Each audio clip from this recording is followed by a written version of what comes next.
Hey, friends. So glad you came back for chapter 2 of A Wrinkle in Time. Today, I have a special friend who decided to join me. Guys, this is my friend Mickey Mouse. Mickey Mouse wanted to read with us today. So he's going to sit here and cuddle up with me and read the next chapter, chapter 2. Remember, yesterday we read chapter 1. And the title of that chapter was Mrs. Whatsit, and we met the character Mrs. Whatsit. Today's chapter is Mrs. Who. That makes me think about a character we might meet today. Here we go, my friends. Mrs. Who. When Meg woke to the jangling of her alarm clock, the wind was still blowing, but the sun was shining. The worst of the storm was over. She sat up in bed, shaking her head to clear it. It must have been a dream. She'd been frightened by the storm and worried about the tramp, so she just dreamed about going down to the kitchen and seeing Mrs. Whatsit and having her mother get all frightened and upset by the word, what was it? Tess, something. She dressed hurriedly, picked up the kitten still curled up on the bed, and dumped it unceremoniously on the floor. The kitten yawned, stretched, gave a piteous meow, trotted out of the attic and down the stairs. Meg made her bed and hurried after it. In the kitchen, her mother was making French toast and the twins were already at the table. The kitten was lapping milk out of a saucer. Where's Charles? Meg asked. Remember Charles from chapter 1, the smallest brother, the 5-year-old Charles Wallace? He had a couple interesting qualities about him. I'm definitely going to keep Charles in my mind and see what happens between Charles and Meg, who seem to get along and have a good relationship as brother and sister. Still asleep, we had rather an interrupted night, if you remember. Oh, I hoped it was a dream, Meg said. Her mother carefully turned over 4 slices of French toast, then said in a steady voice, No, Meg, don't hope it was a dream. I don't understand it any more than you do, but one thing I've learned is that you don't have to understand things for them to be. I'm sorry I showed you I was upset. Your father and I used to have a joke about tesseract. What is a tesseract? Meg asked. It's a concept. Mrs. Murray handed the twins the syrup. I'll try to explain it to you later. There isn't time before school. A concept. I don't think a concept is something that you can touch. Whenever I hear the word concept, I think about like conceptual understanding. It's kind of like a topic or like a subject. So it sounds like mom and dad had a joke about some kind of idea or topic. Can't wait to learn more about that tesseract. I don't see why you didn't wake us up, Denny said. It's a jip. We missed out on all the fun. You'll be a lot more awake in school today than I will. Meg took her French toast to the table. Who cares, Sandy said. If you're going to let old tramps come into the house in the middle of the night, Mother, you ought to have Den and me around to protect you. After all, Father would expect us to. Denny added, We know you have a great mind and all, Mother, Sandy said, but you don't have much sense. And certainly Meg and Charles don't. I know. We're morons. Meg was bitter. I wish you wouldn't be such a dope, Meg. Syrup, please. Sandy reached across the table. You don't have to take everything so personally. Use a happy medium, for heaven's sake. You just goof around in school and look out the window and don't pay any attention. I don't think I like the way Sandy's talking to Meg. The nerve. And mind you, Sandy's the little sister, right? Rude. You just make things harder for yourself, Denny said. And Charles Wallace is going to have an awful time next year when he starts school. We know he's bright, but he's so funny when he's around other people. And they're so used to thinking he's dumb. I don't know what's going to happen to him. Sandy and I'll sock anybody who picks on him.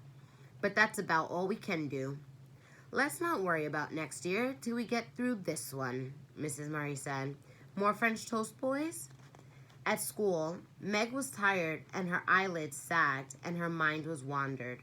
In social studies, she was asked to name the principal imports and exports of Nicaragua, and though she had looked them up dutifully the evening before, now she could remember none of them. The teacher was sarcastic, the rest of the class laughed, and she flung herself down in her seat in a fury. Who cares about the imports and exports of Nicaragua anyhow? She muttered. If you're going to be rude, Margaret, you may leave the room, the teacher said. Okay, I will. Meg flounced out. During study hall, the principal sent for her. What seems to be the problem now, Meg? She asked pleasantly enough. Meg looked sulkily down at the floor. Nothing, Mr. Jenkins. Miss Porter tells me you are inexcusably rude. Meg shrugged. Don't you realize that you just make everything harder for yourself by your attitude? The principal asked. What was that, Mickey? I agree. Yeah. So Mickey Mouse here just noticed, smart boy, just noticed that everyone keeps saying to Meg, you're making things harder for yourself by your attitude. You're making things harder for yourself. You're just gonna make things hard. Who else said that? Denny's earlier. You just make things harder for yourself. I wonder why people keep repeating that, right? Why people keep repeating that to Meg. Something to keep in mind when we think about all the things that are going on in Meg's life. Thanks for noticing that, Mickey. Now, Meg, I'm convinced that you can do the work and keep up with your grade if you will apply yourself. But some of your teachers are not. You're going to have to do something about yourself. Nobody could do it for you. Meg was silent. Well, what about it, Meg? I don't know what to do, Meg said. You could do your homework, for one thing. Wouldn't your mother help you? If I asked her to. Meg, is something troubling you? Are you unhappy at home? Mr. Jenkins asked. At last, Meg looked at him, pushing at her glasses in a characteristic gesture. Everything's fine at home. I'm glad to hear it, but I know it must be hard on you to have your father away. Meg eyed the principal warily, and her tongue ran over the barbed line of her braces. Have you had any news from him lately? Meg was sure it was not only imagination that made her feel that behind Mr. Jenkins' surface concern was a gleam of avid curiosity. Wouldn't he like to know, she thought, and if she knew anything, he's the last person she'd tell. Well, one of the last. The postmistress must know that it was almost a year now since the last letter, and heaven knows how many people she'd told, or what unkind guesses she'd made about the reason for the long silence. Mr. Jenkins waited for an answer, but Meg only shrugged. Just what was your father's line of business? Mr. Jenkins asked. Some kind of scientist, wasn't he? He is a physicist. Meg bared her teeth to reveal the two ferocious lines of braces. Meg, don't you think you'd make a better adjustment to life if you faced facts? I do face facts, Meg said. They're lots easier to face than people, I can tell you. Then why don't you face facts about your father? You leave my father out of it, Meg shouted. Stop bellowing, Mr. Jenkins said sharply. Do you want the entire school to hear you? So what? Meg demanded. I'm not ashamed of anything I'm saying. Are you? Mr. Jenkins sighed. Do you enjoy being the most belligerent, uncooperative child in the school? Ooh, burn. Meg ignored this. She leaned over the desk toward the principal. Mr. Jenkins, you've met my mother, haven't you? You can't accuse her of not facing facts, can you? She's a scientist. She has doctor's degrees in both biology and bacteriology. Her business is facts. When she tells me that my father isn't coming home, I'll believe it. As long as she says father's coming home, then I'll believe that. Mr. Jenkins sighed again. No doubt your mother wants to believe that your father is coming home, Meg. Very well. I can't do anything else with you. Go on back to study hall. Try to be a little less antagonistic.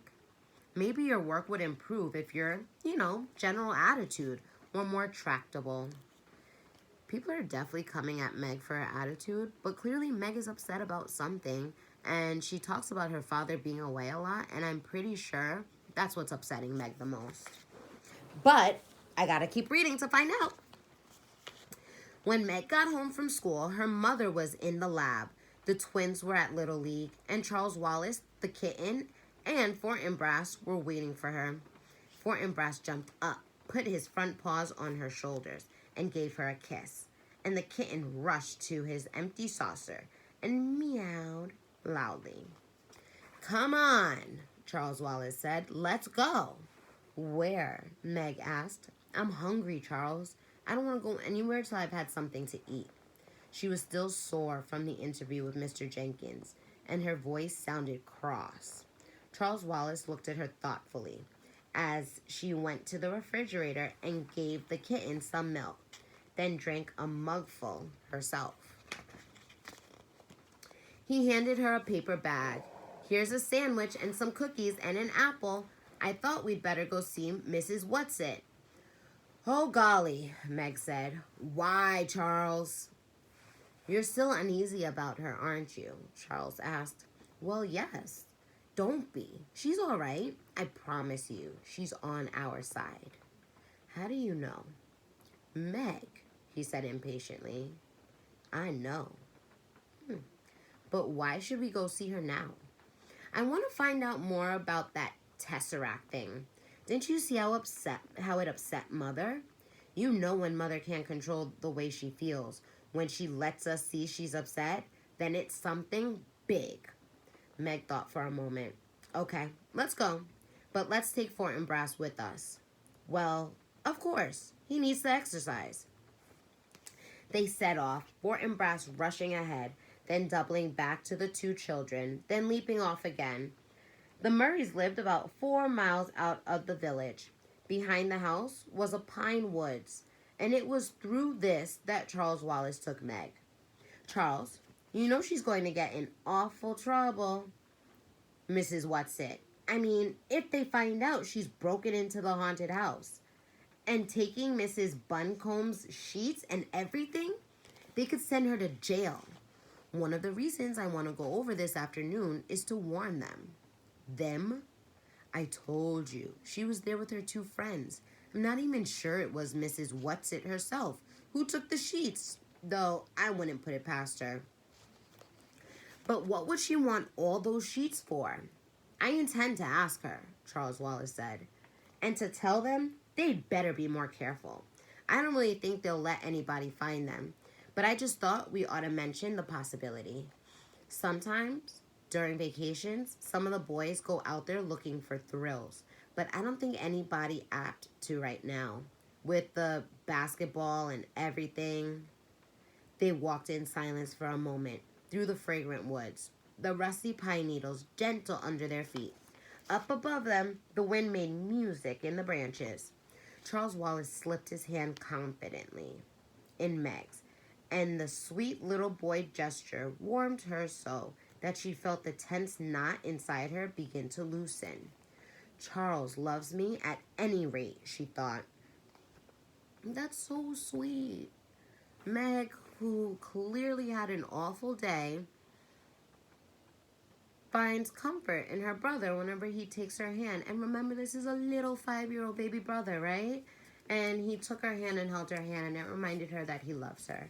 I'm happy that that Meg has Charles, because clearly other people aren't so nice to Meg. Let me bring Mickey a little bit closer, get a little bit comfortable.